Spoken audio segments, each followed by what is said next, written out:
In the first week there were something like over 30 murders. This is to show the hard-hitting reality of what Pieter went through. Yeah. This is not the glorification of violence, and hence, we're not showing the actual videos either because it would be a violation. No, it's jumping. They've dismembered him, chopped his head off, chopped his legs off, chopped his arms off, and beaten his skull in so his head is more like a bag. I'm surprised in a way that the police didn't run in shooting. I mean, in the time I was there, there was a couple of actual shootouts with the police. I think it was a photo from the police saying that his satanic ways have finished now. Pieter dismembered in the penitentiary in Guayaquil, so he met the same end that what he has done to others.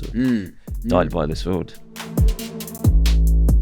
Because an inmate had got up onto the roof of the prison, which is pretty standard there, and a police officer from a gun tower had shot him from distance, killed him on the roof for nothing. The guy was just up there, just having a look around, sort of thing.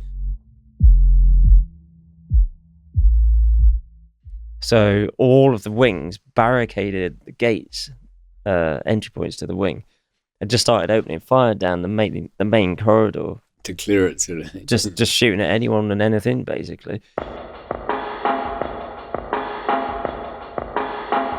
Here we go. We have Pieter Part 3 fused with David Part 11. Hi there. The worlds did combine in Wandsworth prison.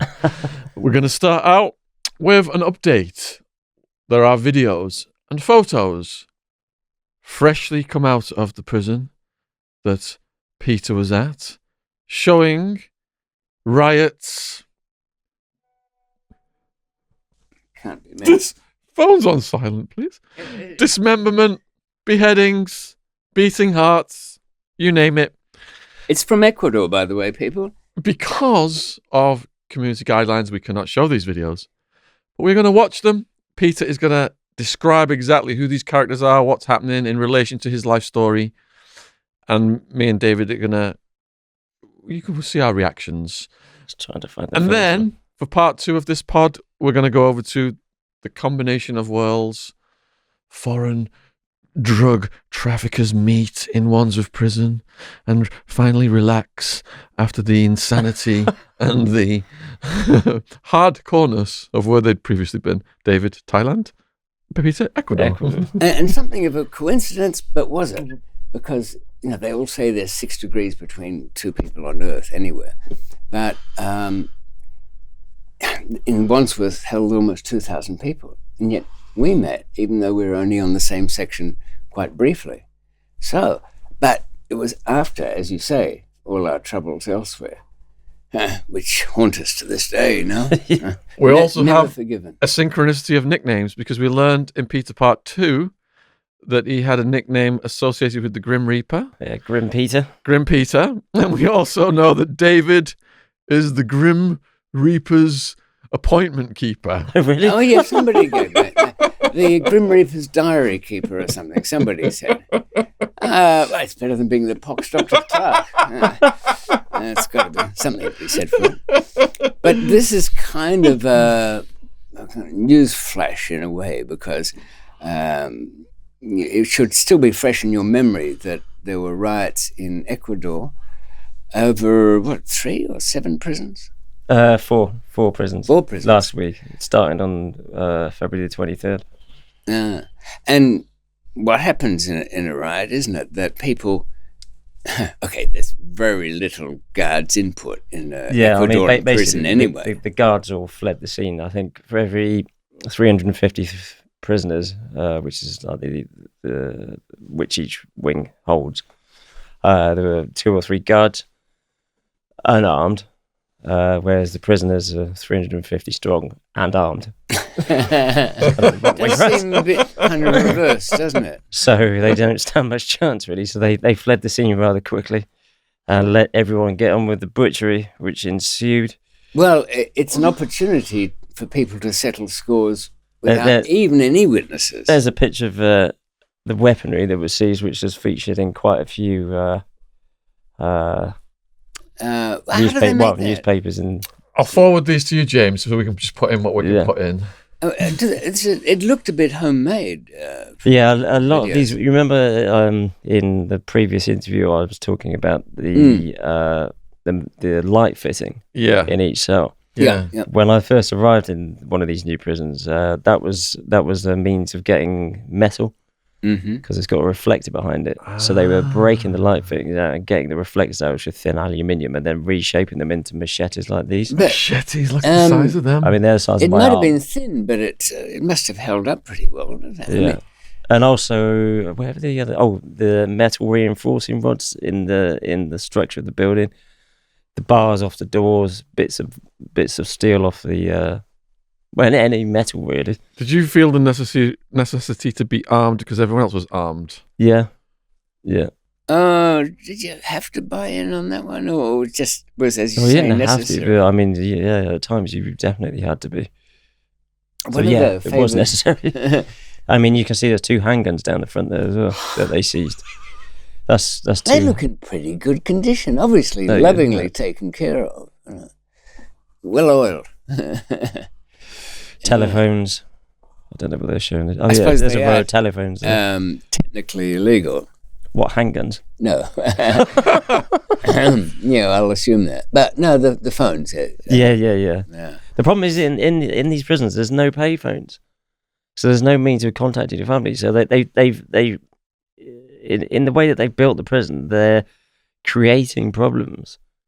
You know? Mind you, they always do, don't they? Yeah, I suppose that's what they're for. But even the tobacco ban, a friend in Australia said that a packet of cigarettes there costs $500 Australian dollars. Wow. Well, in American prisons, I mean, I don't know, but you would know, brother. Well, they were smokers allowed back then, Oh, were but they? now since then it's changed. I think. yeah, I How's heard the they're black expensive there as well. market? It must have gone through the roof. Everything goes through the roof, doesn't it, when they create black In markets? fact, talking of which, a friend of mine sent me a photograph in here of post riot what $20 in the prison could buy, and it was literally some bread and a bottle of Coke Yeah. because the prison had stopped supplying the food. Some of my friends that I've spoken to they've been fed twice in a week. We've seen these conditions come about because of the pandemic and riots all over the world. Is that what's happened here? That is part of the problem as well. But I mean, these riots have come about mainly because the main gang leader out there, who was called Hot Ellie or JL, or nickname of Raskina, which means itchy. Don't know why. But anyway, he was killed on December the 28th. He was the leader of the Choneros, Jorge Luis Zambrano, who I was in prison with, which I mentioned on another podcast or interview. I was actually just trying to find the footage of him getting shot. He was shot in a cafeteria in Manta. When you say cafeteria, what, within a restaurant. prison? No. Oh, He'd been okay. released. Right. He'd only been out a couple of months, and of course, having plenty of enemies, he was shot by a Colombian assassin who was brought in just for the job, basically. That gang you were talking about just before, how are they? Were they confined just to Ecuador, or Choneros. Yeah. Stretched The out. name comes from a place, a town called Choni, hence Choneros, Yeah. Right. which is again on the coast, further up from Guayaquil towards Manta. That's where they started, and as time's gone on, it's just tit for tat, and then families become involved, and then other gangs. You've got the Latin Kings there, Los Lobos, Choni Killers, real friendly sounding bunch, and so on and so forth. And what is the rivalry would be as strong as, the unending hatred between, say, biker gangs or Yeah, something like that. or to say between the Russian and Italian mafia, something like that. But probably even worse being when they're confined. Yeah, exactly. I mean, when I was in prison there, in the main prison in Guayaquil, which that I was first sent to, they had them sort of separated. It was one half of the prison was one gang, and the other half was another gang. So they'd have sort of shootouts across like a no man's land, which they called the frontier of the border. That was until this third gang came in, the Choneros, who ended up on my wing, or the wing I was on, which ended up in a 2-hour-long gunfight and 2 people getting killed. And it was the boss that I just described, Hot Ellie, who they were trying to kill on that occasion. So with his death, it's created a power vacuum between the gangs, so they're all vying for control now. Would it be, just to get the idea of the structure of it, okay, there's a kind of criminal gang and their line of work, but mostly cocaine, I guess. What, within the prison? Just inside and out, well, not inside, but outside. Outside, I mean, they're murder for hire, they're contract killers. Okay, so the Choneros are anyway. That was their main thing. They were like a bit like the paramilitaries. They were kind of working for the police. They would go in and clear up other gangs. They would be contracted to kill politicians, judges, stuff like that. So they didn't bother with any kind of regular trading. They just were a ruthless gang, and that's initially, what they did. But then after spending some time in prison and obviously making contacts with traffickers, they then branched out into drug smuggling, robberies, I guess. Robbery, extortion, a lot of extortion. Kidnapping big, is that? Yeah, kidnapping, all that sort of stuff. All the usual South American jollities. And is there a kind of select group of lower level that end up in the prison and the higher ones manage to stay out? Or no, not really. I mean, like I say, the Hot Ellie, JL, as I call him, he ended up in prison with us because he was up for a murder charge, which he managed to get dropped, but then got arrested for another murder and ended up getting a sentence, I don't know, for 16 or something, but obviously paid a lot of bribes, got it reduced, qualified as a lawyer, got released, but then ended up getting shot dead. There's no appeal on that one, is there? That was the final sentencing. You know, I don't know if was it popular there, a big jail weapon, very frequently seen, has been tube steel, wherever it can be found, whether it's a table leg or a section of pipe, then cut at a sharp angle and smoothed down. So you've got a pointed tip and this sliding curve. So the blood bleed out. Exactly, yeah. You leave it in there and it channels the blood out. It's like a tap. Yeah. I'd use a compression fitting on the end, professionally speaking. From plumber's point of view. So what's the first video you'd like to take us through? Well, I would like to take you through them, but these were shot by the inmates, weren't they? Yeah, this was filmed. Well, I mean, I'll show you this first one. This is extremely graphic. I don't want to. I think it will be blurred out for the viewers, but this is where Pieter was. He's showing us now what happens in these places. They killed an informant basically, and you'll hear in a minute them. They've dismembered him, chopped his head off, chopped his legs off, chopped his arms off, and beaten his skull in so his head is more like a bag. And they're holding it up and just describing what they've done. Close look. I want to get every palpitation of the heart there. Okay. I'm looking at a bloodied stump. Just body part. Torso, just like a little. So they're saying don't show his face, otherwise we get into trouble. Don't film the face. Oh, the face of the guy holding up a head. That's they'll keep it this way. We can't show this. It is. Lobos is one of the gangs. I can see a bit of skull pointing out there, which is white on the inside. You can see where his eyes have come out. Feet on the floor. Yeah, severed feet. I wonder whether it's quite sickly. But I'm hoping he died kind of early on in the process. Well, there's another one in here which actually shows a guy actually. He's alive. That one, James. Still alive. Yeah. This guy is actually alive. You can see he's alive because you see he's covering his head like this. And then they're stabbing him in the neck and then beating him, and then he loses consciousness, and see the rocks around it where they've pelted him with rocks, but they're coming in with knives and bits of I knew steel stoning had tubing. come back into fashion. That's it. Oh, they He's got still alive there. I mean, that crack you heard then was his skull. Oh! I just saw a great piece It's of not nice. skull come out. So these bats. You see his head, his neck opens up, and his Can't head's even watch nearly it. coming off. Yeah. Yeah. Saying, "Oh, you motherfucker!" Oddly enough, some nerve system is still Yeah, remotely yeah, alive in there yeah. because the shoulders are twitching. In the next video, I'll show you. You'll see Yeah. how the nervous system functions beyond death.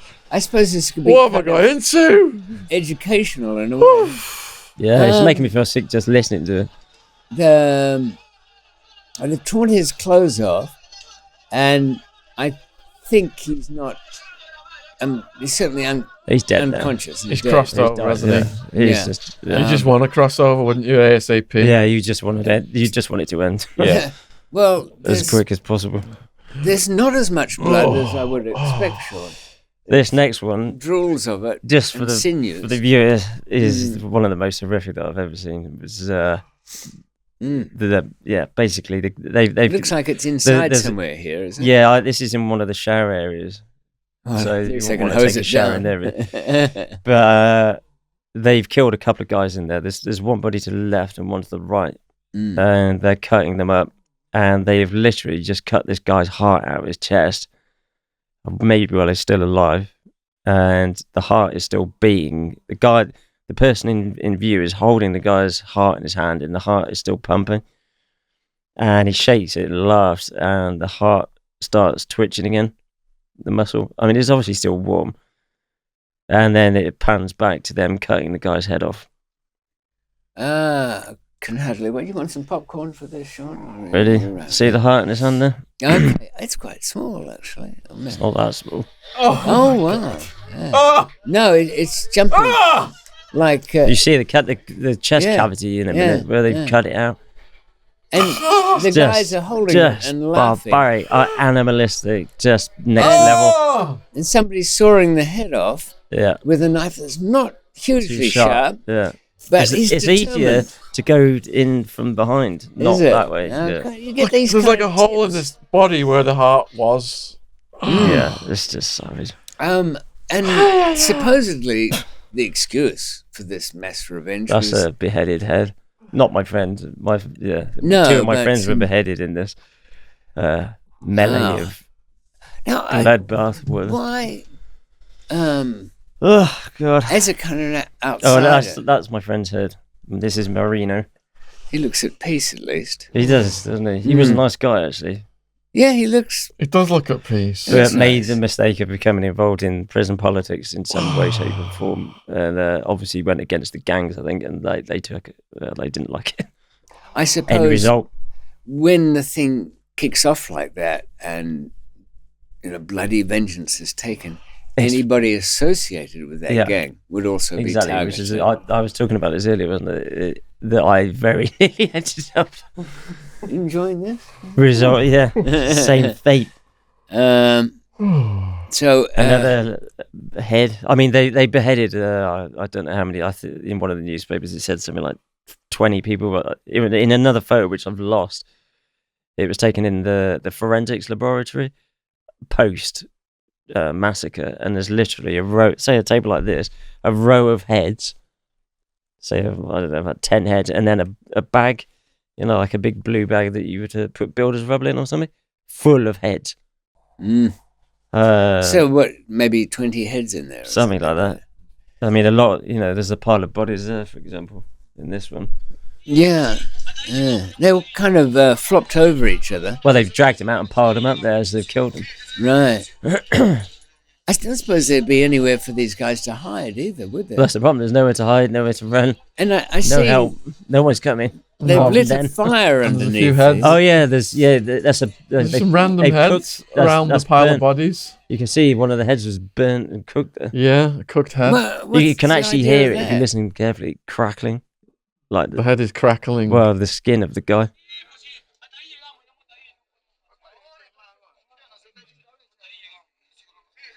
I think, in the background there. Yeah. Hold on. Oh, a couple of hisses. Bit of a sizzle there.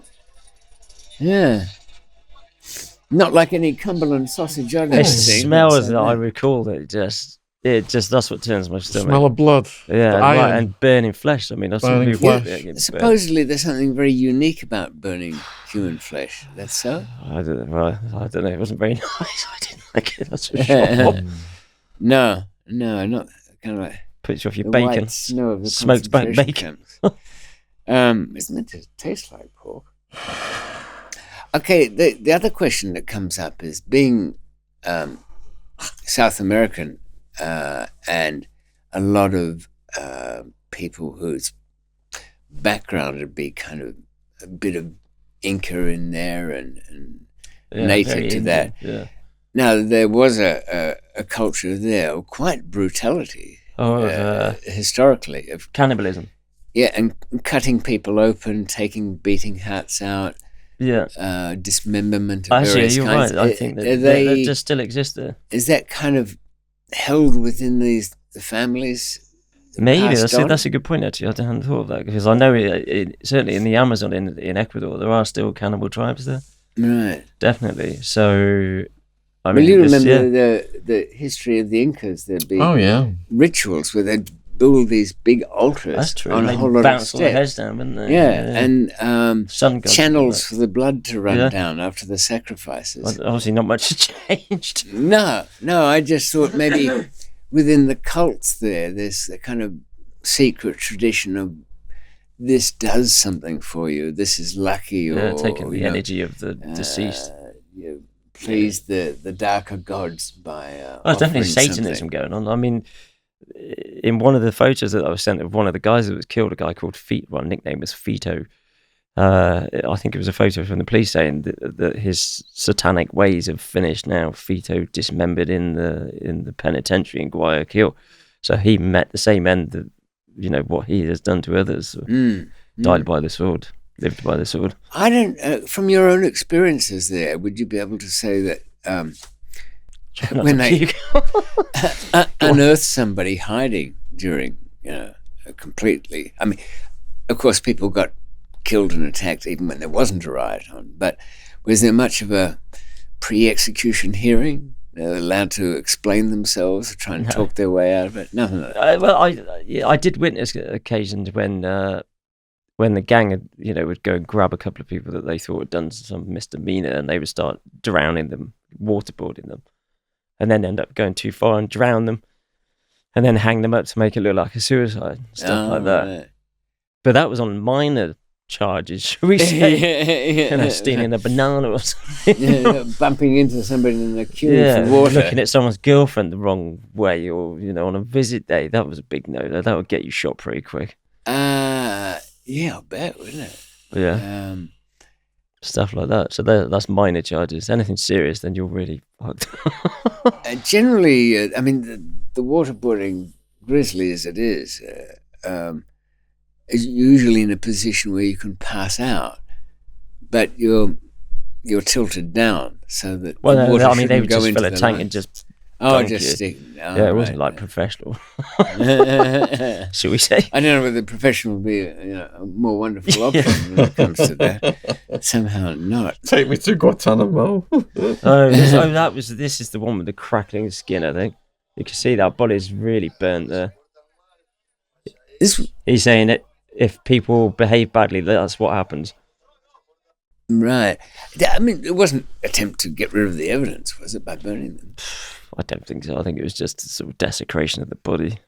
That That's must inside. I think count for something. there's inside a cell. This one was in the Daily Mirror, but with that sort of blurred out. The body of this Okay. guy. Yeah. That's one of the mattresses. Cell looks that very they give. cramped anyway. But... Yeah, these cells generally are for 5 people. Oh, wow. This And is so a normal that's one. the luxury end where the sink is. Yeah. It looks about outstretched arms worth in length. Yeah, And width, I mean. And, they're a bit bigger than an English cell.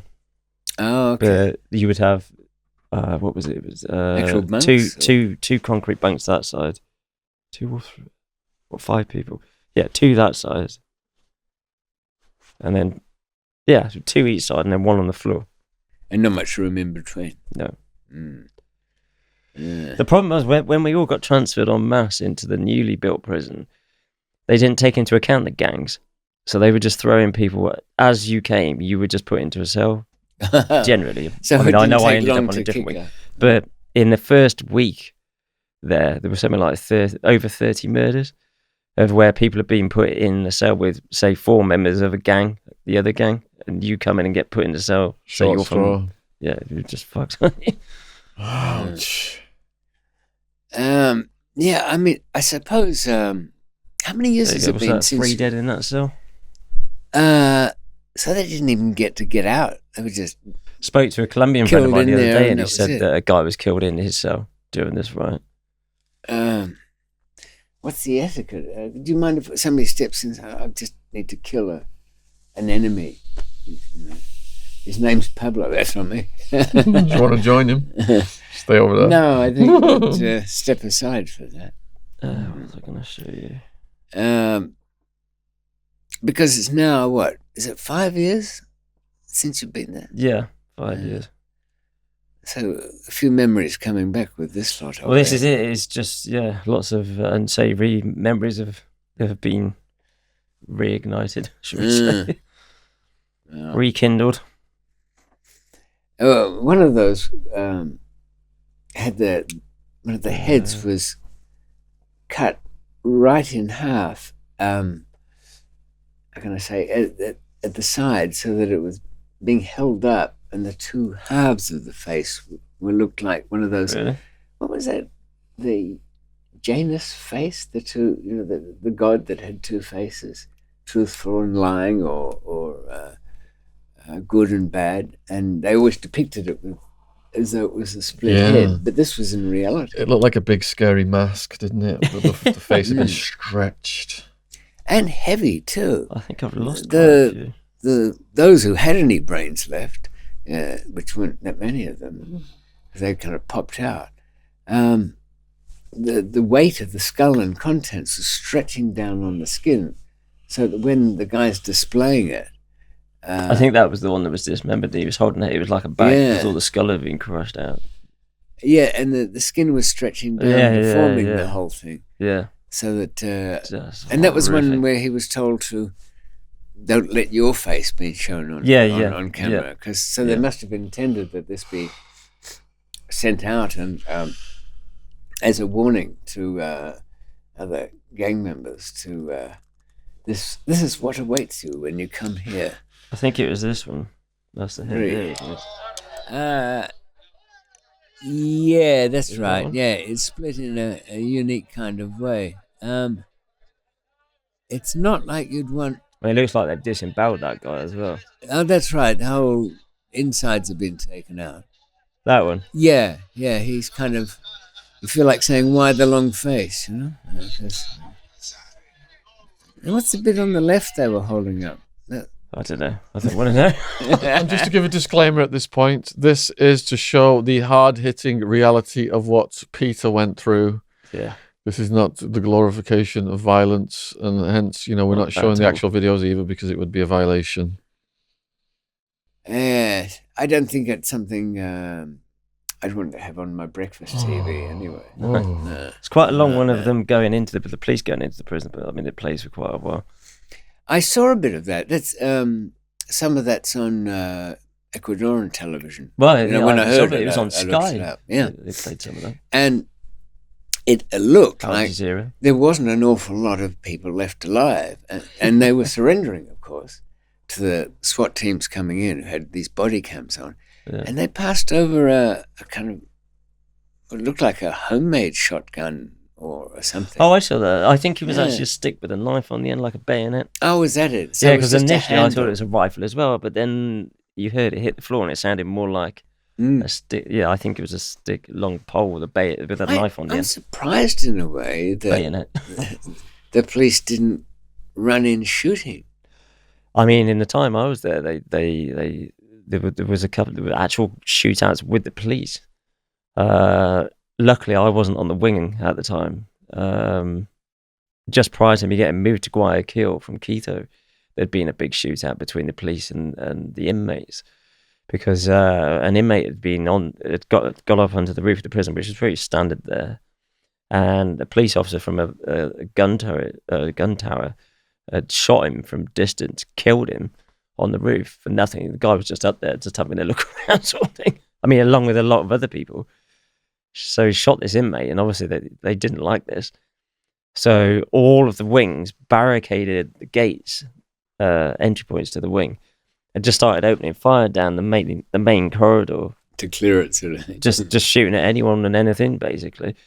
And the police came in, and there was a huge gunfight between the inmates and the police, up until the point at which the ammunition ran out.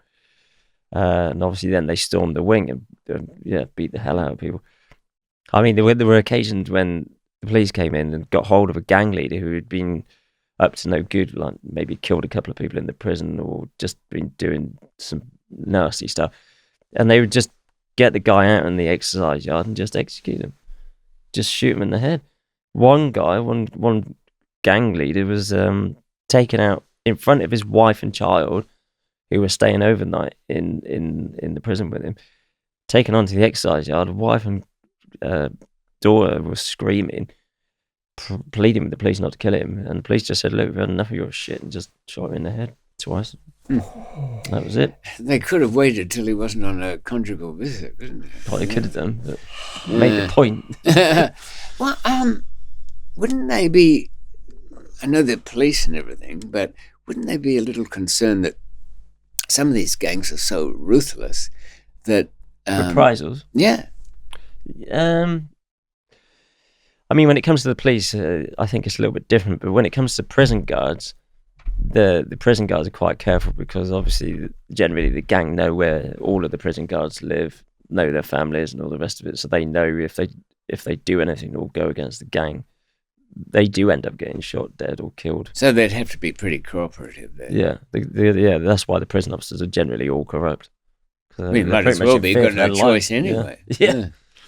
So do the prison officers have to choose which gang they're going to work with? I think some of them do, but generally they tend to work with anyone. How do they? Where's the line where the guard is kind of in fear and will say, "Oh, I want to go over to some other area which they're not normally meant to go. Just open the gate for me, or can you? My wife's at the outside. She's got something for me. Can you go and get it?" Where do they say? Where's the point when they need paying for that, as opposed to just? Well, it depends who you are, doesn't it? I mean, yeah. I mean, generally, as a Westerner, we'd be paying. Yeah, we'd be paying. I mean, I think you were talking about some people that Westerners who managed to get themselves into a ridiculous situation where they were effectively extorted for over £100,000. Yeah, some of the Russian guys. Yeah, my English friend Steve, I mentioned in the other one. Particularly in that second prison in Guayaquil, any new foreigner coming in would just be regarded as a meal ticket. A meal ticket, and just extorted to hell, tortured until they'd be given a phone, made to call your family, friends, whoever you could, to get money. And I remember, actually, that's another story I didn't mention because it was quite frequent. But I think he was Romanian. A Romanian guy came in, and I tried to explain to them, look, these guys are coming in because they don't have money. They're carrying drugs because they're mules. Yeah, because they're broke and their families are broke, and they're trying to make money. They're not loaded. Not every Westerner is loaded. But they just didn't get it. They just didn't want to listen. And this one particular Romanian was genuinely broke, obviously. Yeah. And couldn't get any money. And they tortured this guy nearly 24 hours a day for more than a week. And I remember waking up at 5 o'clock in the morning to his screams at the other end of the wing, him screaming and crying and begging not to be killed. And I mean, they did everything to this guy, much as we tried to plead and talk them out of it. They were just insistent that he was that the worm, the El Gusano that I was on about. The maggot. Him and the two others that took charge of the wing after the Choneros went. They just felt that they had to prove themselves, I think, to the main gang. So really went to town on anybody. Oh, so they were going over the top just to show how ruthless they were. Yeah, and they actually killed I can't remember where he was from, but they they killed another foreigner who'd come in around that time. That, you know, went too far with the waterboarding, drowned him, and so he was another suicide. But those screams and knowing what was going on, it was just heartbreaking, just horrible, because you wanted to stop it, because you know, he's one of us, you know, like a foreigner. But there was nothing you could do. You know, Shaun, that's the worst thing in a really bad prison, is actually hearing somebody else get tormented. I mean, I wouldn't volunteer for it myself, but if you get into a fight or something, it's on with the guards and there's blows. Well, it's you're dealing with it. You either finesse yourself out of the situation or you fail or whatever. But somehow listening to somebody else being tormented, I always found that worse. Yeah. I had a guy in the cell next to me was the Mexican gang leader, and his cellmate went to court one day and they saw on the TV that he'd molested his niece. So they waited till the guard did a security walk so they could torture him for 30 minutes before the next security walk. And it went from like human cries to like animal sounds, like a cat getting killed or a cat on fire or something like that. Yeah. And by the time he came out of that cell, they kept him alive, but he was just covered in blood from head to toe. Yeah. Did he die? No, he pounded on the plexiglass. The guards opened the door and he just fell, and that was it. We didn't see him again. No, I suppose. Yeah. So he wasn't on protection because his main charge wasn't that anyway. No. Sometimes the sex offenders take their chance in general population because then they can get out their cell instead of being locked down all day. And he was with the gang leader of the Mexicans, and he was so embarrassed that this guy had been with him for months. He had to make a point. Yeah. And I was in the cell right next door listening to the whole 30 minutes of it. It's a long 30 So hold on, minutes. he was getting tortured, the gang leader? No. The cellmate. Oh, was he? Right, okay. So the Mexican national gang leader had this guy in his cell. For months, and been sitting and eating with him at the chow table and everything. Right. What charge was he in on normally? Who? The one who got tortured. He wasn't. Oh, we don't know. It just came. Yeah, it just came up on the TV. Oh, he was. It came up on the TV. Right. They mustn't have had a very good screening process. You know, the charge check and all that shit. Yeah, the Mexicans. Yeah. It just came up on the TV. That was what he was in court for. I saw that happen in England a couple of times when I was at Gloucester. I used to get, the Private Eye magazine. Yeah. Well, not magazine, but like, my dad used to send it in to me, and on one occasion there was a renowned, I think it must have been some sort of paedophile or something, who was in Gloucester prison, and I think he was on the numbers, or he was on another wing, but anyway, I hadn't realised, and I was reading this Private Eye and spotted to me about Gloucester prison. I said, "Fucking hell, look at this!" Handed it to somebody else. Obviously, it got around the wing within 2 seconds. And it caused a lot of trouble. And I remember after that, they wouldn't let my Private Eye come in. Really? Yeah, they stopped it from coming in. Yeah. Well, it just wouldn't arrive. My dad would send it, but it wouldn't come in. I suppose they just pulled it aside to see if it was naming names. But even if it wasn't, they just wouldn't let it in. Punish the magazine? That's a kind of weird thing to do. So what happened? What they do with this guy? Just battered him, I suppose. Yeah. Well, I don't know whether you actually got, but I think there was obviously some sort of problem. Yeah, and then he got transferred, because I remember the transfer. I don't think people here in, say, UK prisons or even in American prisons really quite understand how carefully Westerners have to play it in prison. Yeah. There'd be, to me, just with my own experience, it's one set of rules for Thailand, which has got its own peculiar characteristics, another set for India, Pakistan, which has its own weird things, and they're kind of unique to that. Not just simple stuff like you're going to be lied to, deceived, conned, tricked, can't trust anyone. You assume all that, but just if you want to get anything done, if you want to survive well, just who it is, whether the guards are a waste of time or irrelevant in any way, and well, you should pay for things too, within reasons. But I would look. We met in Wandsworth when you Yeah. came back after that 9 and something Yeah, years. 9 years. No, just by chance, I was in a section that really wasn't for. I mean, they're supposed to separate sentenced prisoners from remanded ones, and I was facing the extradition thing, and really your sentence was over, wasn't it? Yeah, I was due to Virtually. get out. Yeah. That's the wing I was released from. But if you think of the guys we saw there, even the ones that consider themselves a bit handy and sort of criminally tuned in, imagine them in some of the places around the world. Yeah. They would be, Dog's and I've dinner. seen it in Pakistan where they cacarilla la pantalone, both legs fill up. They shit themselves right. Let me just rephrase one of David's terminologies there. He said he was just facing an extradition, facing the death penalty. Yeah, well, that's that. I think they wouldn't have actually. They couldn't wouldn't have bother actually carrying executed it out. But I don't think I would have made it to the end of it. It's still anyway. quite a sword of Damocles. Yeah, it's still they've lost, withdrew their case there now. I don't think they'll succeed. That's not still ongoing, is it? No, they made a mistake.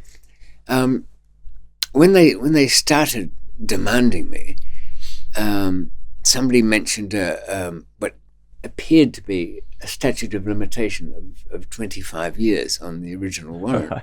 Now that was coming up, so they wanted to get it over with in the British court before that expired. In reality, I don't think it was ever any such thing. It was simply that the bench warrant for my arrest, when I didn't turn up at the next hearing in Thailand because I escaped, that had an end date on it. This warrant only, but I can't see why they couldn't simply just issue another one based on the old stuff. But I don't want them to get that idea at all. No, that wouldn't work. No. So, of course, I had to tread water. I got every expert I could. And I had one of the worst magistrates. It's done in the Westminster Crown. I remember you coming back from that Magistrates' hearing Yeah. on one occasion, and you were saying how badly it had gone. She was the she's married to Bathnot's her name. She's married to a Tory MP, and Never good. very prim and proper, sounds like a and magistrate. lots of floral kind of thing. You can imagine her doing gardening and keeping in touch with old girls from the old school and all of that. And when we explained that when we'd sent somebody to film inside the Thai prison, there was no prisoners to talk to. The whole place seemed completely empty. She sort of said, well, they might have been embarrassed, I'd be embarrassed if somebody came to my home and started filming. So she poo-pooed the lot and said, you can have him. So I was already at the appeal stage towards the end of that. But the prisons here are, in a way, you've got to go to more trouble to get arrested in another country, given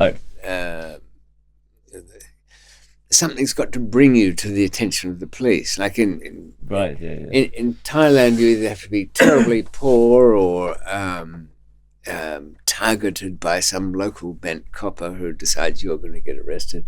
In India, Pakistan, somebody will bring the charge against you, but if you're in smuggling, you can really just have your name mentioned if you happen to be there and you get dragged in. And then you've got to know the rule that it'll all go away in 2 years anyway. They Where's all that? do. That's in India or Pakistan. Really?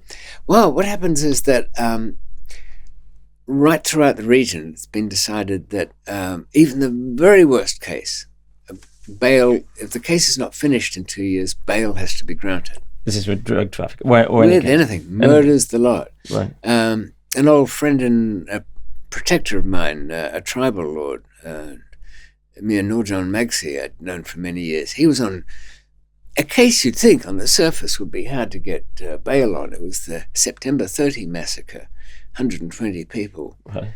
gunned down in Quetta. And that case dragged on a bit. But eventually, even he got bail. It took 5 sureties putting up their houses, and with a very shaky hand, they signed the papers.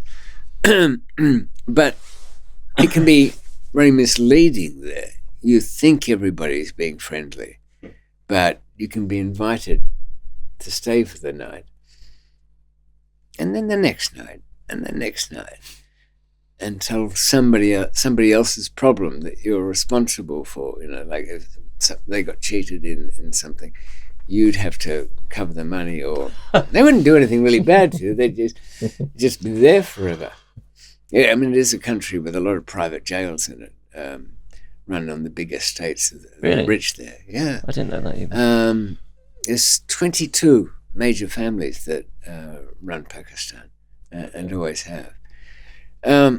They usually find a good marriage for the daughter, or then they find a job in government for the son. One that's got plenty of splashback. The narcotics police captain that tormented me, he'd been familied into a job, and I know he got a lot of payoffs from Karachi port with hashish shipments. Yeah, that's quite infamous port, Karachi, isn't it? There's a lot of stuff then going in and out of there. Yeah, he seemed to take a moral stand on something that he couldn't make enough payments for. It's odd how that is. And if you want all the details of this, there is a 10-podcast series of David McMillan. We'll put the description box link below this video. So when you guys met in Wandsworth then, how long had you been there, and how long had you been there?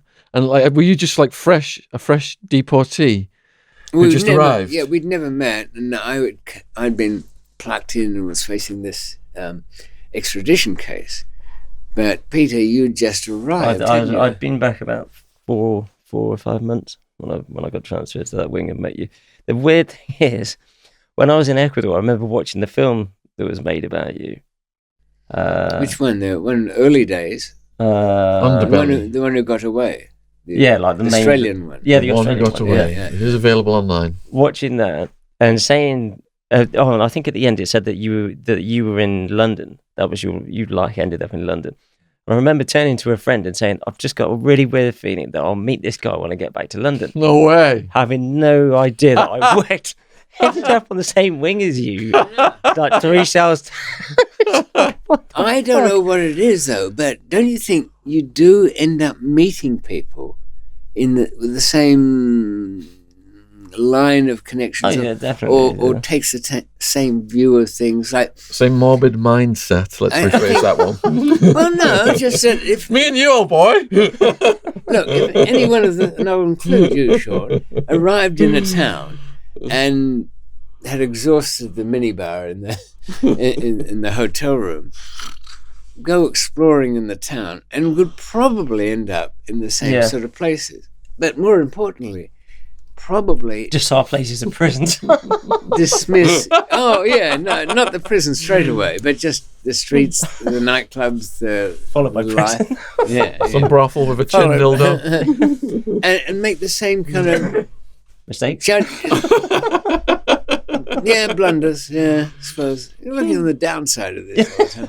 I'm trying to clean it up. But the same fine judgment, shall we say, on who to talk to and who not to. I mean, it is. You can see. Yeah, but you could see that in any prison I've been into. You'll see somebody, and you're not even saying anything, but that person's quiet. And you just see him going about his business, and you say to yourself, seems sensible fellow. And it seems somebody you could ask.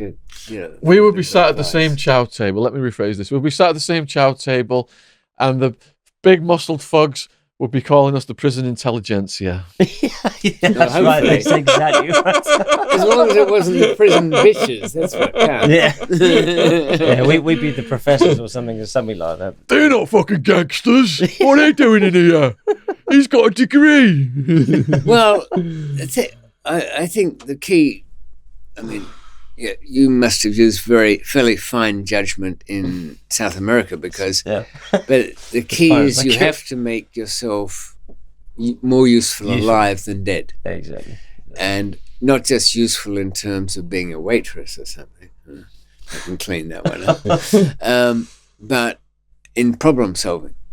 And, okay, you've got straight away, as soon as you could soak up enough Spanish to be able to understood what was being said and make yourself understood, then that makes you kind of the Westerner expert. Yeah. Did you have to learn Spanish in there? You didn't know it before? No, I learned it in there. In prison, yeah. I knew a little bit because I've been knocking about with some Colombians and whatnot, but only a few words, not a great deal. So, yeah. But you must have realised that. I mean, when I've travelled that part of the world, I've realised this is not somebody where you're going to find English speakers on every street corner. No, not really. When you're in a life and death environment, how fast does your brain learn Spanish? Pretty quick. Motivation's quite good, isn't it, when it comes to that? that? Wanting to eat and just survival. Is the because key. your first,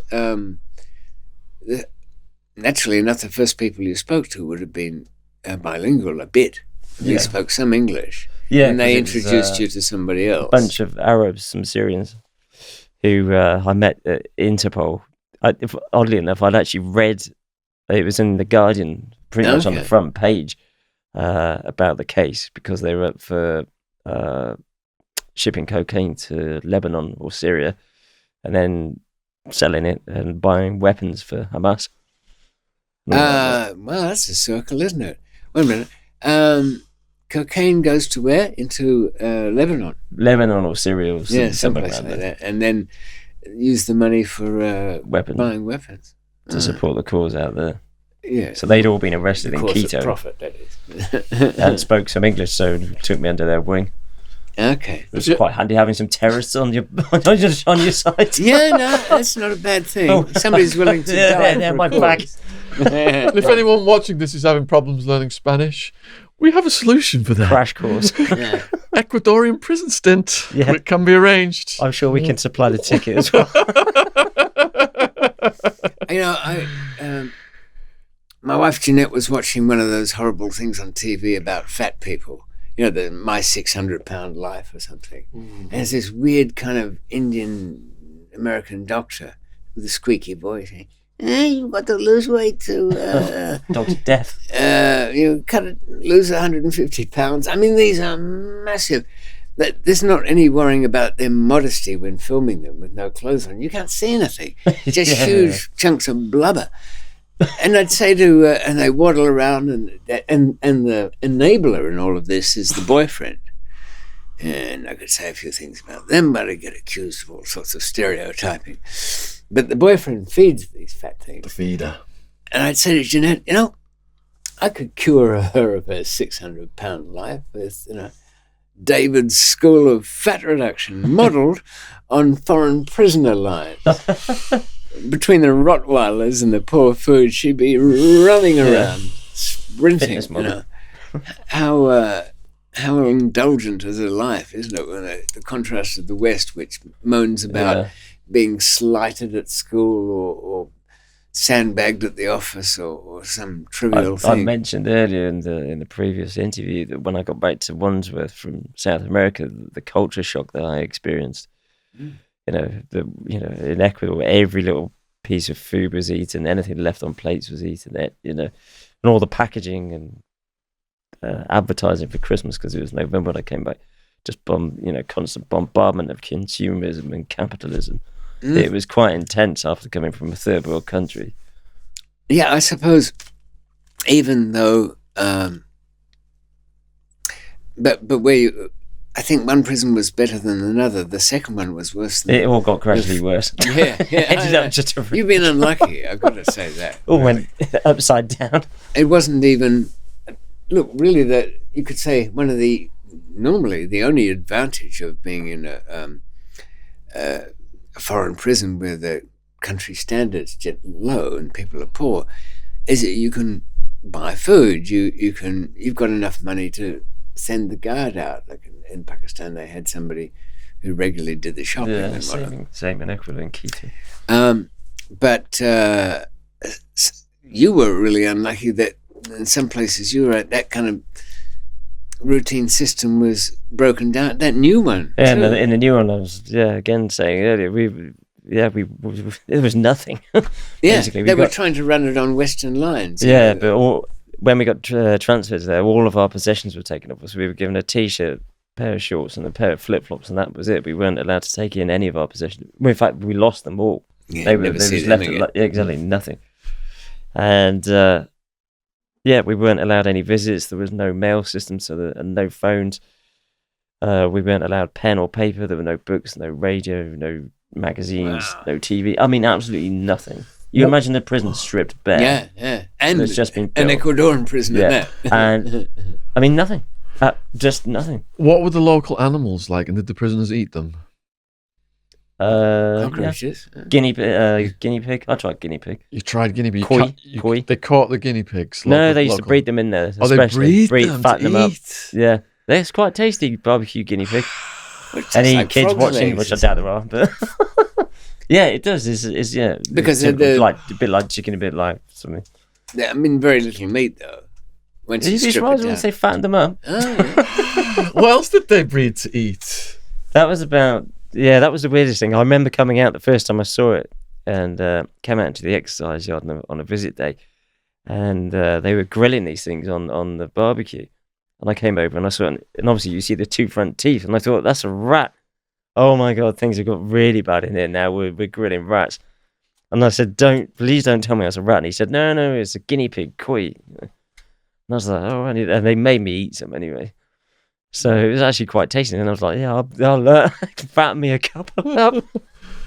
I had Guinea pig for Christmas. Oddly enough, the only prison I ever ate wildlife in a sense was an Australian one, because we had a bet going that my bodyguard could not catch 2 pigeons at once.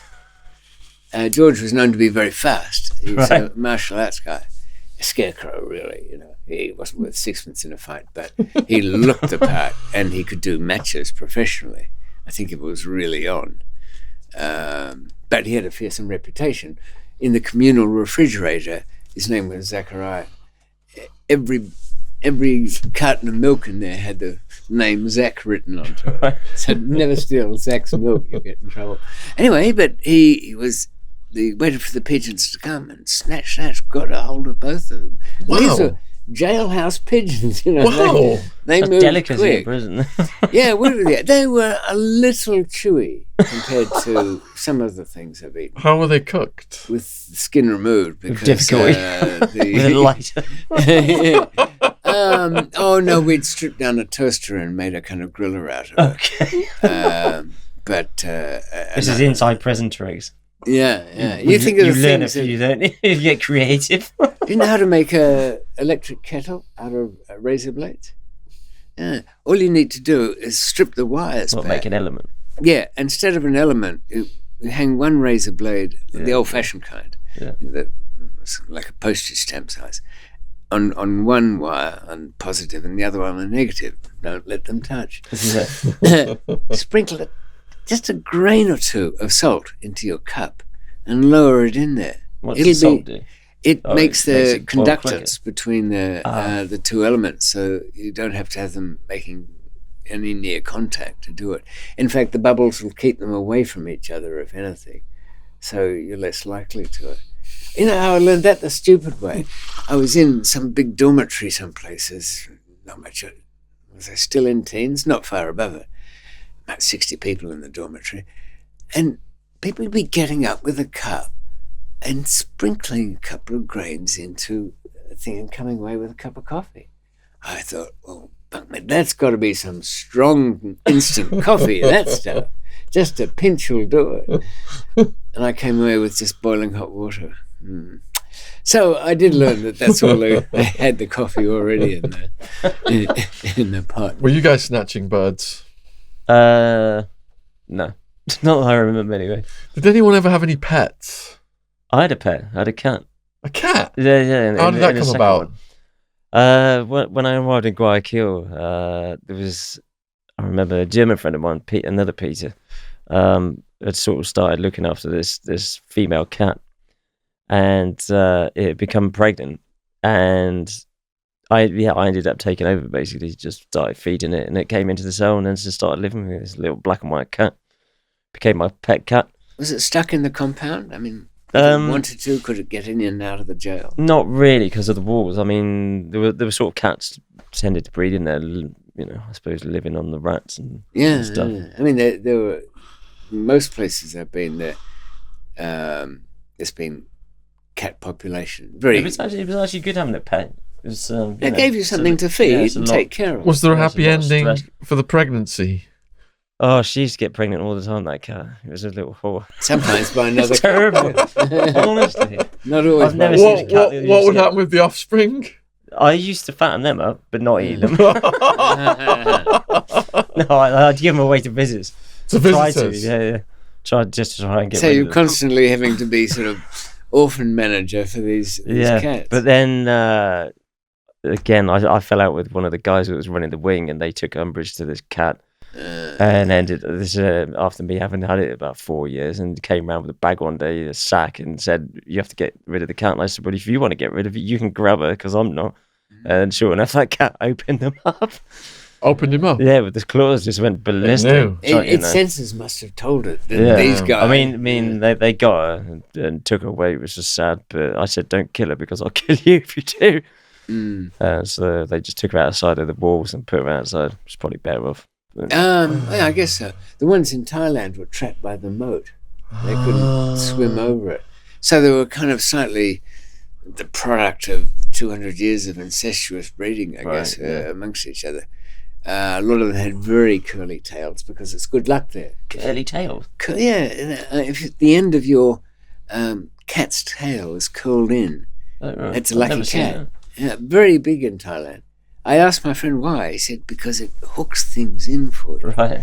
Okay. The moat was not able to restrain David, though. He was not trapped by the moat. And if you've not seen David describe how he escaped from death row in Thailand, it is one of the most breathtaking stories we've had on the channel. Which interview is that? I think it's in number 5 or... Is it 5? I haven't seen that yet. I think it's in 5, because it was There's a 10, long night. and it's in number 5. The whole playlist is in the description box. Yeah, it's somewhere in there. But then again, I wasn't a cat. On the other hand, the cat either. wasn't facing execution either, I suppose. Were all your visits in your cell? Yeah. Apart from in that last prison where they stopped all that, and you had to have it in a visit room, but they had cells for conjugal visits above the visit room area. But I in the last prison, I didn't have any visits. Oh yeah, I did. I had a few. Did you manage to get conjugal visits? In Quito, I did. Yeah, it was good actually. We basically every 2 weeks, every other week on a Saturday, you could have your any female, basically girlfriend, wife, prostitute, whoever, come in on Saturday morning, stay overnight Saturday, leave Sunday evening. So it'd be the whole weekend. Wow! Who did the catering for that? We did, because it was they stay in your cell with you. Yeah. Oh right. Oh, yeah. So we were doing all all our own cooking and having food brought in at that point. This is early on. This is it. This is the good part of the sentence, at the beginning, not the end. That's a bad there. So yeah. How did you finesse that then? Where did the girlfriend come from? I actually had a girl turn up from. Well, I was arrested in Ecuador with my girlfriend, my girlfriend at that time. Sorry. See part 1 for that. Yeah, but we, after she went back to England, that ended. So I ended up going out with quite a few Colombian girls, some Ecuadorians, and then we set up a tour guide of the prison based on, I don't know whether you've read Marching Powder. Marching Powder? Yeah. Well, we based it basically because that guy had been released, Rusty Young, whatever his name was. Rusty Young, yeah. Oh no, that was the guy that wrote it. He's the Australian. Yeah. I can't remember the guy's name. No, I remember the guy's name. Tanzanian, wasn't he? Yeah. Lefty or something. Oh my goodness. So he'd been released anyway, and those visits are stopped in Bolivia or Peru or wherever he was. So we hit upon the idea, and a Scottish girl that was over studying criminology or something in Quito put up loads of flyers for us in the hostels and hotels. and it became really popular. I can imagine. So What was the group composed of? Students or there was a lot of visitors? backpackers. We would sometimes get groups of students coming in from. I remember a group of students from Edinburgh came in, and they'd heard about the lab getting busted in Edinburgh, and there's me. And they were like, so you're the same guy. I was like, yep. It was crazy. But we would say to them, just bring in some gifts, and I didn't smoke cigarettes, but they would invariably. I think they were allowed to bring in 2 packs of cigarettes each. So you can imagine some visit days, we'd have like 20 people, 20, 30 people turn up. And we had visits all day Wednesday, all day Saturday, and all day Sunday. So you hooked up with a Scottish lass? No, a girl from, I can't say where, but exactly, because it might cause repercussions for her, but somewhere up north. And she stayed around for 6 months. She was a model, beautiful. And yeah, had really good times. And in the end, where did she stay? At a hotel or somebody's yeah, we apartment? rented an apartment for her. Oh, okay. And she had a couple of friends in Quito by that point anyway. So every other weekend, she would come and stay, and yeah, it was great. Spent the Christmas with me. Go on. Yeah. What was the procedure for entering the prison for the visitors? How many searches? Sniffer dogs? It was pretty lax, really. This is at the one in Quito, which is now closed, the old prison. So they would turn up there. It would take ages to get in, but there'd be a long row of visits. There was a police checkpoint first of all, where they would hand in their IDs and get like a UV stamp or something, like invisible ink. That's not right. I could stay there after a long weekend, is it? Huh? No, that's it. That's it. Yeah, because that was one of the escape ideas, was get a latex face made up and somehow replicate the stamp. Okay. But, see what I mean? Yeah, sort of. Not really. Well, yeah, it just seems very difficult. Wouldn't the stamp just do it and a bit of drag makeup? Some people have got out like that, but it was But the problem is, then you're left with the body in the prison. Yeah, who's got to answer for it? Yeah. So there was the first checkpoint where they left their IDs. Then they come up to the prison main entrance. They'd be searched by a guard, and then come in. I don't think they were dogs, but it was pretty lax. So if you they could bring in shopping.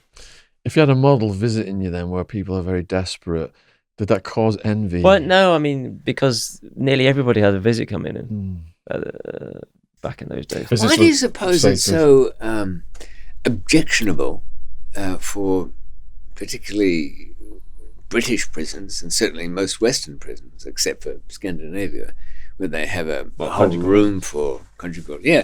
Well, why? What do you suppose the mindset is that makes it?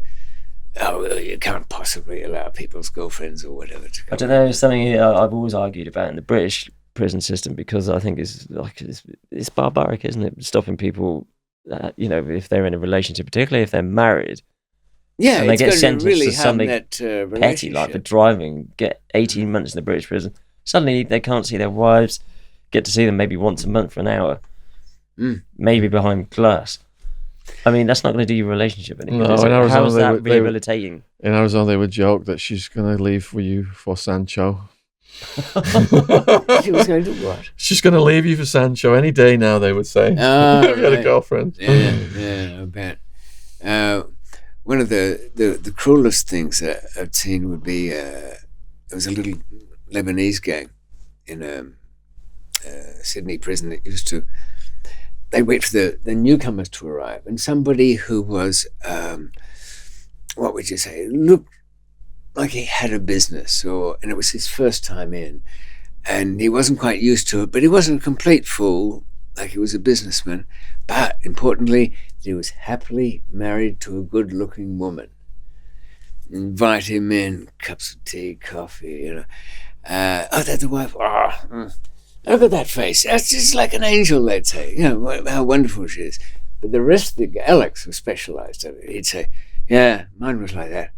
Bitch, she was fucking my best friend within 2 weeks. And go on and on about how, little willpower women have. And that was phase one.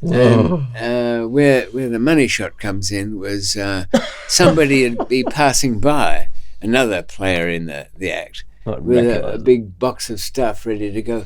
Hey, you guys want these trainers? I'm out today. Oh, yeah, good. What, he's getting out, is he? Yeah, he had the top appeal lawyer on the case. Anyway, never mind about that. And then working in, let's look at your case. Is she coming to see you this weekend? No, she called up about it. It starts that way. Yeah, but it's with the kids. I even use the kids. It's shameful, isn't it? Yeah. So, really get this guy into a lather, no matter what the sentence was. It was an outrage, ridiculous. Who'd you have? And whenever lawyer he said, they'd all burst out laughing. So this is a town clown. And get him to part with 20,000 or something for this top appellate lawyer. That sounds like I was on about this in Ecuador. My friend Steve, exactly the same thing. The locals would do that sort of thing to you there, just to get money off you. And they get a cut. Yeah. And they turn a bit plain when it didn't work out. Because under English law, I don't know if it applies there, but when you're doing an appeal, you can pay a top QC for an opinion. Just his opinion on what your appeal might be like. Yeah. And that can cost you 5,000. So this poor schlub would have put in 20 grand and a piece of paper comes back saying, well, in Australia, well, fuck, mate. Yeah. Caveat emptor. Sounds very much like Ecuador. On that sort of but perhaps taking, having the dignity to type it out to a whole page. And then he'd go back to the Lebanese guys. I thought this guy, yeah, he's fucking good. What's the matter with you? Something about your case. What, are you hiding something? No. What was the mail call like in Ecuador? Mail Call. There was no mail. You just don't get any mail? No, there was no mail. Oh my God. No, you're dreaming, aren't you?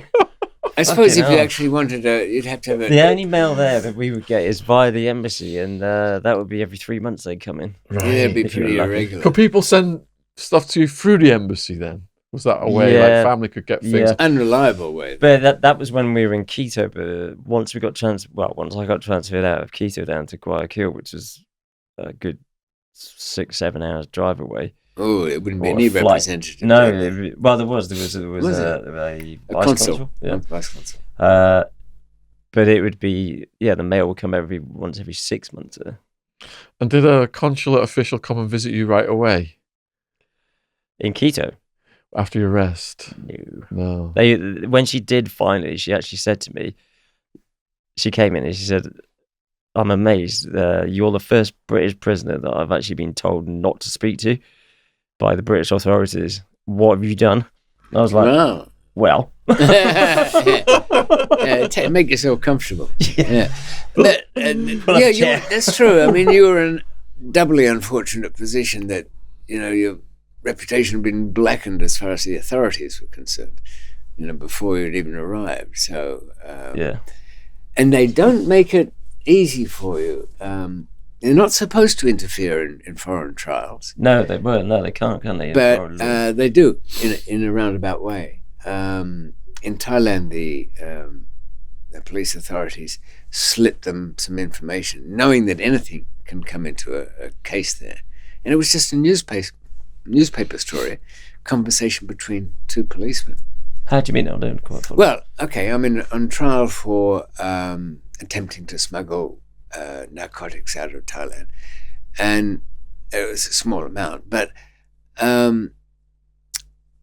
the prosecutor pulls out a copy of a Melbourne newspaper, and in it, two policemen are having a conversation about how big I was going to be. I'd served a long sentence, now I was released, they were following me. Yes, he would have been doing this and routes throughout of Thailand and a big network and all of that. That became part of the court record in Thailand as evidence against me. Yeah. And when my lawyer objected and I said, it's a little bit on the hearsay side. The British police did all that to me over in Ecuador. Sent out all sorts of stuff. Yeah. So, I mean, it doesn't... It's a free-for-all anyway in the courts, but when it becomes clear that your own country doesn't give a monkey's what happens to you. No, they wanted me dead. Yeah. I mean, I told you that on one occasion, the British police turned up there because they came out like 4 times, obviously on other business and stuff. On one occasion to get DNA from me, but or just to have a gloat. Yeah, basically. And on the one particular occasion, the guy sat across the table from me, and he'd been involved in my first case in Britain at Cheltenham police station. I didn't recognise him, but he obviously knew me. He said, "Oh, you don't recognise me, do you?" And I said, "No." He said, "I was involved on your first case in Cheltenham back in Britain." I said, "Okay." And he wasn't at that point. He was working in the embassy in Bogota for National Crime Agency, or whatever the equivalent was then, soccer probably. Yeah, it would have been by then. And he basically said to me, when you get out, if you carry on your activities, and particularly on this side of the Atlantic in South America, the gloves will come off, and we will make sure that you end up dead. We'll contract it out to one of the gangs, and we'll have you killed. Well, I mean, That's scary when you hear your own government saying to you, Yeah. basically, we will kill you if you carry on. I mean, that's like, why were they so particularly bitter? I mean, I don't know. I've been told myself, we're going to leave you to be eaten alive by, whoever's got you at the moment, whichever country it is. But you must have annoyed them in some personal way. I think, well, there's maybe a couple of reasons I'm not going to go into, but Yeah. I mean, I think the main thing was the fact that the method that we were using to bring the coke in, they couldn't Oh, I see. get on it. They somehow think it is policemen and investigators. It is, from our side, cheating if something's a bit too clever. Or I've had a policeman say, even when I was very young, at 20, say they would stop using different names. We don't know who the hell it is and all that. And I said, I think that's kind of basic, when you. I mean, the judge in his summing up this side in Bristol Crown Court described the method as ingenious. So I doubt that went down very well. You embarrassed them. Yeah. Yeah. You know, So in part it one, wasn't intentional, obviously. But in part one, well, I to make suppose it it was. work. in part one, you have the girlfriend in the very beginning, and in the book, I read what happened at the end. Are you able to say what happened with the girlfriend? Because you told her to hide out in Spain, didn't you? Yeah, And she didn't listen. yeah. Basically, I managed to get her released out of the prison in Ecuador. Oh, yes, I remember. Yeah, and I said, don't go back to Britain because they will arrest you. But she did anyway, didn't she? Yeah, and I'd arranged a flat for her, an apartment in Barcelona near the beach. And we were going to get her daughter brought out from England to join her in Spain. Just keep a distance from the case in Britain to wait it out and see what happened. And she didn't, and insisted on going back to Britain. Went back to Britain, got arrested, and ended up getting a 13-year sentence. 13? They gave her one more year than me, just Holy to shit. be whatever. And she had She went not guilty all the way, which she should have done because she wasn't guilty. she wasn't guilty. I was going to say, yeah. The police fabricated evidence in the case against her and said that she'd been carrying drugs back for me from all these different places that she'd gone on holiday to. I'd never once sent her with drugs. And there was not a shred of evidence for any of this anyway. The only evidence was the fact that some rucksacks that they'd found at her place that I had used had carried traces of cocaine on them. So what? Yeah, I She know, could have it been doesn't mean using anything. cocaine and it's been touched the bag. It could have been cocaine from Miami that from had been on anywhere. a dollar bill or something. So that was that- a conspiracy case, was it? Yeah. There was that Well, and they're all one. kind of conspiracy. I mean, I cases. never got to see all the case papers because they never officially charged me. But apparently, the other key piece of evidence was one receipt from a chemical company with her name on it, where I'd asked her to buy some chemicals, legal methanol, a legal chemical that she could buy legally. She didn't know why I was asking her to buy it. I regret doing it. I've seen them But use that, even when the police were charging my wife, my partner's wife, back in the million years ago. The broad range of charges was simply on the basis that they were there or they dropped us off at a place. It wasn't. There was never any and certainly under British American law, where it's a conspiracy case, anything will go into it. And yet they can feel. The reason I'm looking at this email, it's from a policeman who was back involved in. He said, I was recently watching one of the they interviews. would like to talk to you. Yeah. Please give us a call. Yeah, apologises about the death of my wife and partner's wife. some coppers have feelings too, he says. Okay. We've had some good ones on here who are against the war on drugs. I do remember him. We did wave to each other during some surveillance. I always said to other operatives what a gentleman you were. Some of the best experience in the Vipers I had, and I think they must have been surveillance people. I got to know you quite well over that 18 months of the investigation. Respect and I had for you, but of course it doesn't stop them from putting the handcuffs on, playing the game in court. But I've always said with cases, to go into a trial where there's overwhelming evidence and you've got no choice but try and reduce the amount of damage is one thing, or to a case where there's absolutely nothing. But if they're very determined, the opposition, it's worse when there's absolutely nothing. Yeah. Because if there's no shred of evidence, it means they really tear into them. They'll load it up with crap, hoping See that what something sticks. will stick. That's exactly what they tried to do with my girlfriend, because she had nothing to do with anything. I'd quit a year before I'd met her, the trafficking, and the day they arrested us, she was in an interrogation room with the two lead detectives, and they're saying, "We know when you went to the dentist with Shaun. On this occasion, you guys are picking up drugs. These are very serious charges." But just at that time, Wildman was walking by. He was getting escorted to another cell. He managed to break away from the transportation guards, stick his head in the room where she was getting interrogated, and goes, "Serious fucking charges, my ass, daft pig bastards." So he wasn't being helpful on the public relations front, was he?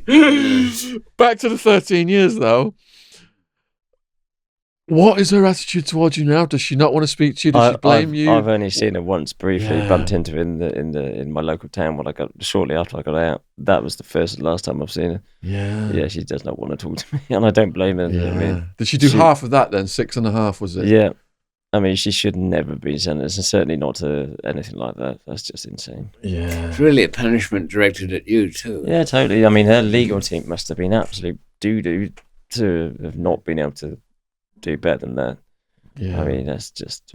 And you're helpless in this situation. It's like watching a train wreck. Well, I mean, I said to her, if you want me to write statements and stuff saying that you've got nothing to do with any of this, and counter some of the arguments, then I was more than prepared to do so, and said, ask your legal team to contact me, and no one ever did. Did it go to trial?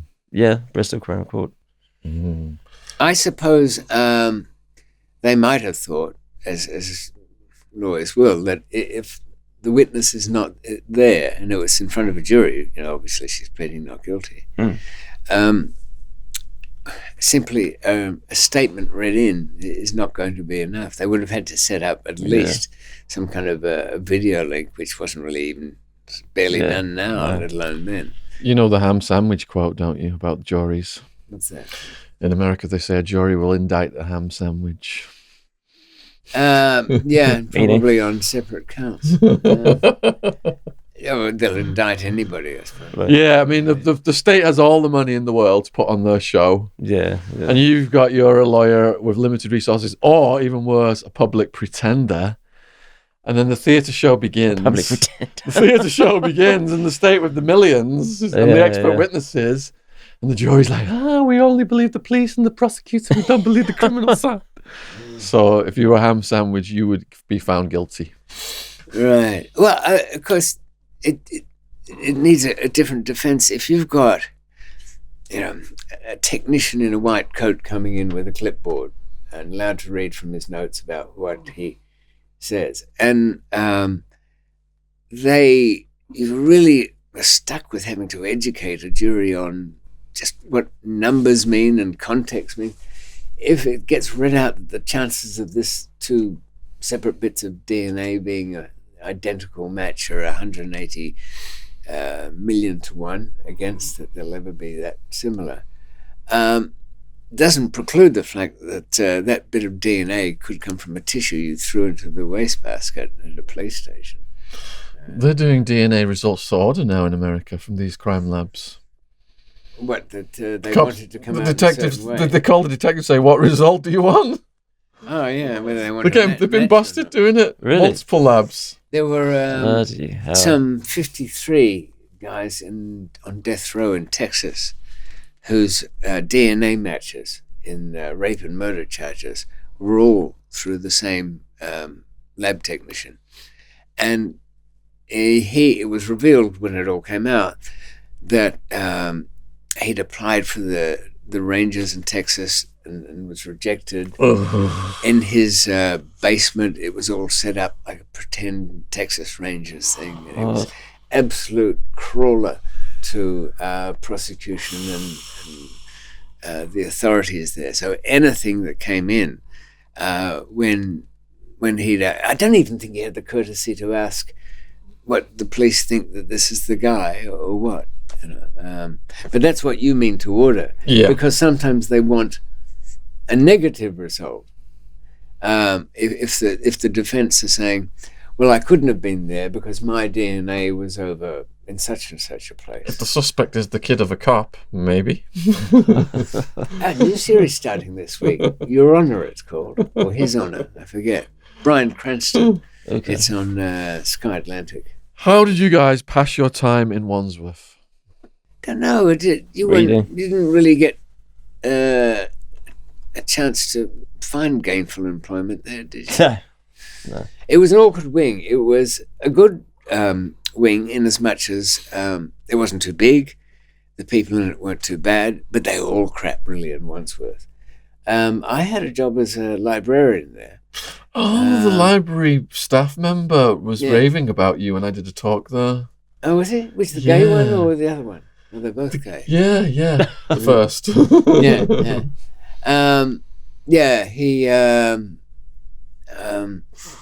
I don't know, they didn't like to work much, so they were quite happy for... Anyway, there was nothing to it. I didn't permit a certain overdone activity. It was all right for drops, quiet meeting, leave a parcel between the books. That was a certain section. No problem there. But peace and quiet, Peter. I didn't want no victim could be dragged in there for a beating. That's what showers are for. Wandsworth was pretty quiet. I remember there was one little... Do you remember when it was that little bit of a riot? Oh, the little pretend riot. It was where they had to get pathetic. the Mufti squad in. Yeah. Because there was too much spice going around. And It's a rule there too. If something kind of kicks off or remotely might kick off, I think they thought that somebody was armed up, one of the nutters, didn't they? I can't on remember. One day. I remember one wing. It sealed wasn't it army. off. It was yeah. Yeah. They all came in quite heavy, didn't they? And Well, heavy for Wandsworth. it is. And I noticed the Heads remained on. Yeah. gun squad there are very nervy. They get protective armor, but you can see them. Oh, even if you know them, don't talk to me now. Highly strung. Winding myself up for action here. They've all got twitching hearts. But the supposed nutter in that case, who had the weapon, was still wandering around the exercise. Right. Yeah. That were cool. And I said to the chief, who wouldn't come into the section because it was all closed off, I said, well, what do you want? We're getting sick of this after a couple of days. Do you want the nutter? I'll bring him up to the gate. He hasn't got a weapon. He says he chucked it. So, I want to make you one so you can hand one in. I remember there being a lot of dogs. Did they bring in a lot of dogs? Yeah, There was a lot of barking. Yeah, Yeah. I like the back. I've got another of a weapon story. I was just riding my rack reading the book and I see a prisoner go by with a big old towel thing wrapped around his head and eyes and a knife like this big. And next thing it's like, lock down. And he's just running around, ranting. Apparently something to do with his girlfriend not being able to visit or something, ongoing situations with the administration. So they managed to get him to the fence and they were negotiating with him. I think they sprayed him, but he still won't put the weapon down. So then they just called in like 10 SWAT with shotguns. Line, he was in front of like the 10 of them and they said, right, we're going to count down with live ammunition. And I was watching it thinking, I don't want to see this guy get shot. And as they started to count down, he put it down. He changed his mind. I bet he did. It's not going to end well, is it? Bitch. Yeah. I think certainly in my prison experience, going back in, say, 30 years to 79, would have been Brixton. That's more than 30 years, isn't it? 79. Yeah, isn't it? It's 4 years. Oh, yeah. Doesn't time fly? You've almost done 4 decades inside. No, I wasn't inside, Shaun. I'm just saying that my first experience in Brixton prison, a big remand prison, those days, they hadn't panicked about the drugs thing. They didn't make a big deal of it.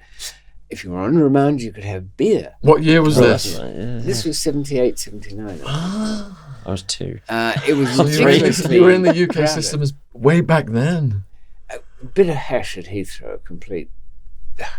This ounce of hash had been in my travel bag for months, maybe a year. Well, that's what you got nicked for. Yeah. And I just didn't even think of it. I was in Paris on the wrong passport. I couldn't travel further because I had no entry into Europe on this Australian passport. Needed an entry stamp for it. Had a British one, but it was, do you remember? Well, you wouldn't. You're too young. There used to be a thing here called a European visitor's passport. It was a cardboard job. You'd pay a tenner for it at a post office. All you needed was a birth certificate to get the thing. And it had a stapled-in photograph. Really? And the post office stamp in it. It was good for anywhere around Europe. Yeah, imagine.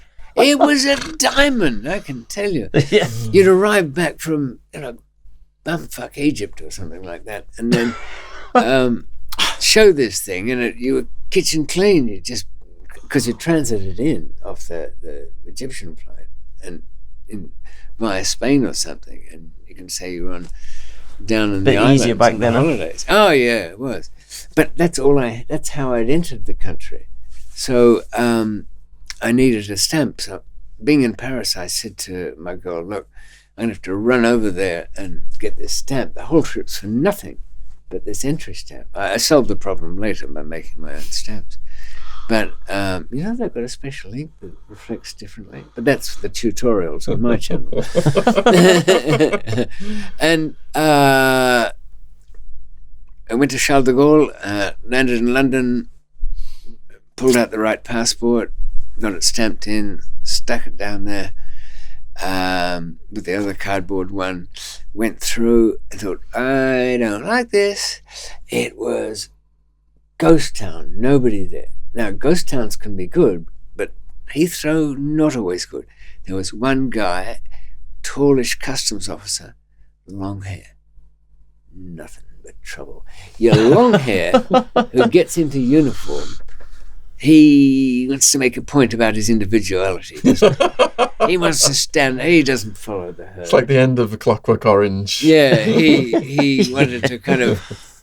So I still could have made the break, but he stopped me and said, oh, where'd you come from? Paris. Ticket? Oh, I'd already chucked it because there was a name mismatch. And passport? I'd finished with immigration. I didn't think I'd needed it. It was down my pants, and I pulled out the wrong one. I pulled out the one that had the Thailand stamp in it. That's right, Jack.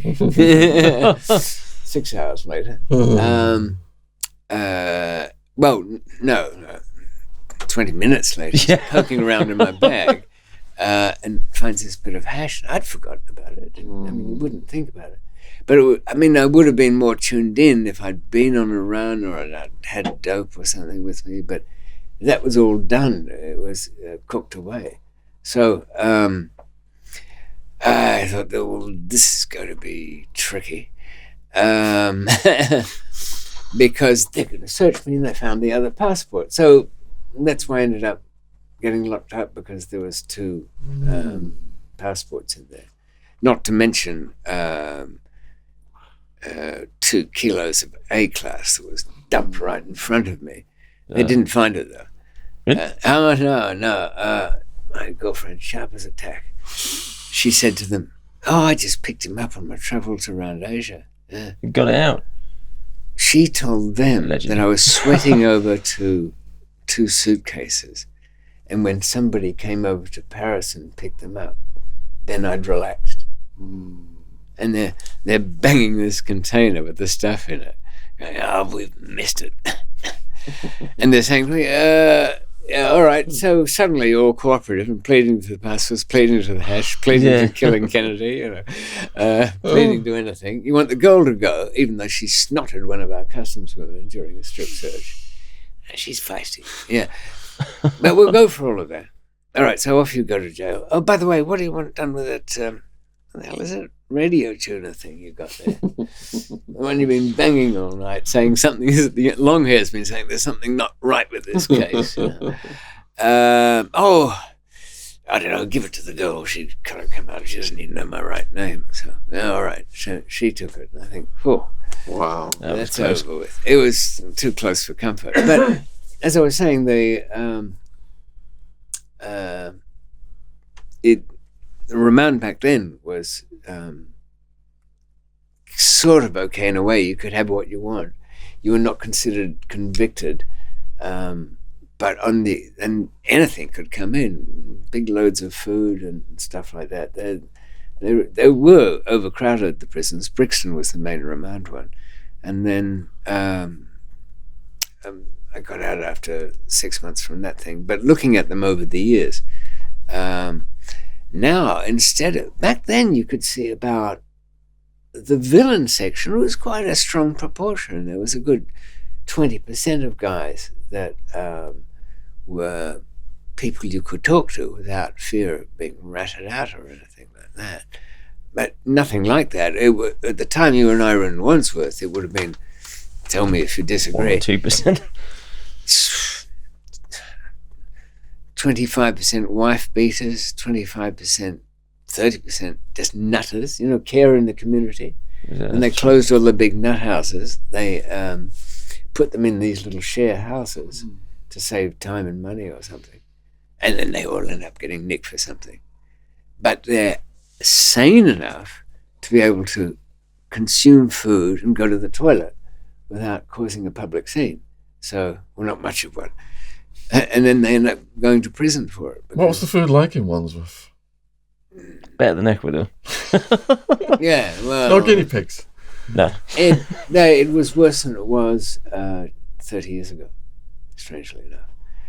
It used to be, to compensate with the fact that, I remember Old Oxford Nick closed now. It's a hotel. It's called Malmaison. Malmaison. Dark House or House of Badness or something in French. Did you stay at the Malmaison in Liverpool? Well, you're in the cells of some old prison that's been made up like that. But its origins go back to 1108 at Oxford. Some parts of it dungeon from one of the early kings. What's the history of Wandsworth? Wandsworth was always Victorian, been jail. Yeah, it was in the big spending boom of Victorian prisons Queen and nut Victoria. houses. And, in money terms, it must have been very hugely expensive program. You could never get such a thing voted through, to the care of prisoners. And everybody had to have single cells back then. They wouldn't let you share with another. Oscar Wilde, he was at Reading. And you could even see the machine they had him turning. And one of the meanings of turning of the screw is not just the thumb screws, but it's machine prisoners were on. So they wouldn't just sit in there doing nothing. Really? They gave them a big winding wheel, and they had a certain number of turns they had to pedal through and turn. You could see the know that apparatus on the inside of the cell Wow. where this wheel was. But there was a screw outside which set the tension on it, how difficult it is. If some That's skinny why they guy called in there screws in the guards. turning the screw, making it harder for Right. you. I didn't know that. And the screws were the ones who did it. I think there's one in a museum somewhere you can see, but they were quite big things. So a lot of twisted and half-witted thought and money went in the Victorian days to these places. Wandsworth's got. Remember there's corridors, isn't there, with the history of Wandsworth and famous Wandsworth inmates. That's right. Yeah. Pictures. Dr. Crippen was one of them, I think. Did you guys have cellmates or your own cells? I had a cellmate, I remember. Did you get along with him? You killed him. Actually, for quite a bit of the time I was, when I first got back, I was on my own. And then there was an Albanian guy who was around, got on with him. And then there was, do you remember the Asian guy who was in for terrorism? He put something in a remote control car. What, a toy car that was meant to drive down and blow up? No. He had bought, what he bought? Something like, I don't know, it was either explosives or poison from the States. And when it was getting dropped, he'd come up with this thing to get it off the person he was buying it from. He built this remote control car with a hidden compartment in, with a camera on. So he'd driven the car from remote, reviewing it remotely, got the thing, whatever it was, stuck into the compartment, then driven it back, but got arrested by the FBI. Ended up getting 8 years, but he was my cellmate. You ended up with him? Yeah. Oh, God. He was alright. He's alright. What was he doing in a British prison? He'd just been repatriated. No, he was nicked in. He was from Manchester or something. Okay. Oh no, you just said by the FBI. I thought. He got nicked in Britain by the FBI because he'd bought the stuff from America. International terrorism. So what he got supplied probably was a fake one. Yeah. So he's gone to all this trouble to make the car for nothing. And did he say why he wanted to do that to you? He was. I think he was on the spectrum of autism or something like that, and he said he was. It was just to see whether or not he could do it, whether or not he could get away with it more than anything. Oh, he was a computer sort of. He wasn't linked up with some group. No, not really. He didn't even go and pray on Fridays and all that sort of stuff. And where was he going to detonate that? Well, I think he was actually just buying some sort of, it was either explosives or poison or something in order to then go on and do something with it. I see. I can't remember the whole story. Oh, that's enough. It was on the front pages of all the newspapers. And then he ended up in the cell with me. Yeah. At least you got somebody, some story to tell. I made sure I had nobody after having a couple of. It's very hard to live with somebody, isn't it? Yeah. I mean, even if you had a clone of yourself in there, you'd kill them. Even if you had Mother Teresa in there, you'd be gut punching her after so many months. Oh no, she wouldn't last long. Enough of the rosary beads, Mary. And the praying. Yeah, he's not listening, for fuck's sake. So you finessed your own cell? I went to see... You can't beat your own cell. Remember Butch? She was the psychiatric nurse. No. Very tall woman. She had tats down one. She'd been in the services. I sort of chatted her up. I said, look, I'm desperate for a cell. Because you were on your own for quite a while. Yeah. No, I used to be in fear of that door opening up and when they're overflowing. Oh, David, we just got somebody for the night. We'll move it. I'm like, fuck you. Well, I was like that for a bit, yeah. Even somebody who was quite a good friend, little Basha. I'm still in touch with him. He's in Egypt at the moment. Remember that little tiny guy who used to join everything that was possible? I met so many people. He had a Christian name in Arabic, Alissa, like Jesus. And then when that didn't work out, because he's in Turkey now, he's Islamic it up a bit, Mo Muhammad or something like that. But I let him in one night. I said, Basha, you got to scoot in the morning, because it sort of, you can organise your time so much better when you're by yourself. Yeah. I'd have. It's like living in a toilet with someone, isn't it? Oh, that's horrible. Well, they're shitting, pissing, and farting, and everything else. That, but that's the size of a toilet, isn't it? Pretty much. And with the job, I could get a lot of videos in, so I'd watch it. Even when I got released from Wandsworth, it was an inconvenience, to tell you the truth. It was a Friday night. I was in my dressing gown. Prison break. I bought my weekend drugs to keep me, mystified, and had the rest of a box set of the Americans to watch. You do get into your little routine, don't you? Yeah. Of watching this program and that program at this time at this radio station or whatever. And I Your had exercises. And a book of that I just made the library pay for about. It was just called Letters. It's worth getting. It's kind of like the last letters of people, or letters that later turned out to have importance. One of them I remember was the speech written for Richard Nixon in case the Apollo landing didn't work out so good. Right. Because I think everybody was thinking the same thing. They're in the Eagle, the landers on the moon, ready to go home. The other one's rotating the moon to pick them up, and it's like, I don't know if you've been to the museum and look at like tin cans. Yeah. Not recently. We imagine pressing the launch motor, and that was a single start. Only enough fuel for one attempt. Only enough ignition thing for one attempt. They were never there. I was about to say that. Yeah, we'll get on to that. Imagine it. They were offered suicide Really? capsules or something. The same ones they used to give cyanide. Yeah, it was a scratch pen. They had it in you take the cap off. Oof, All that's the good it. stuff. Yeah. Wish some of my couriers had used the damn thing.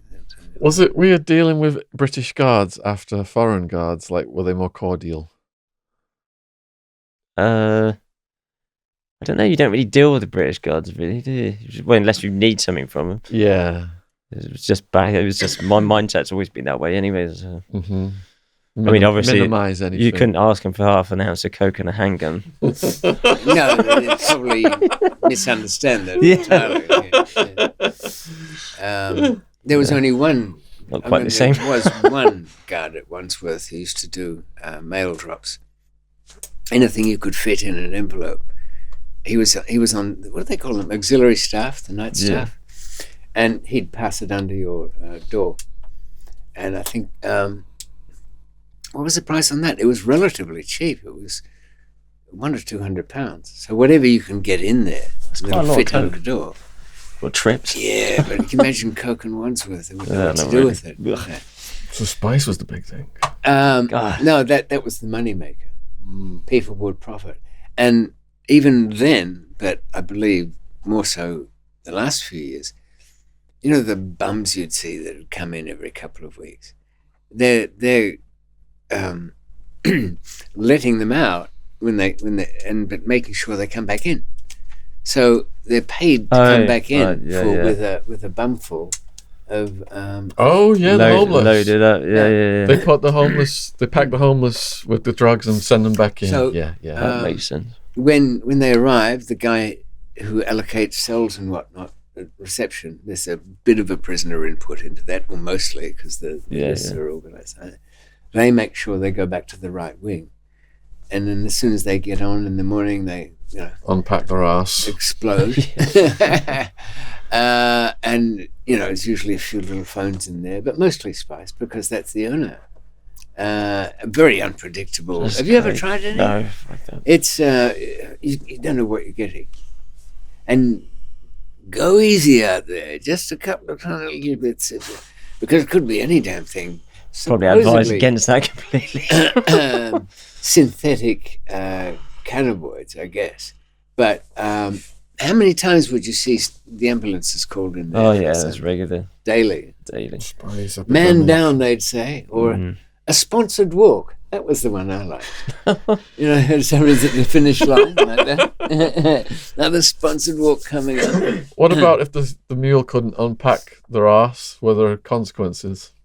Senecot, usually. Some encouragement to do it. They had a laxative called Blue Thunder in Arizona. They start with that before they put someone's hand up. What? Ooh, you want to leave a tag on that one? I might leave the string hanging out or something.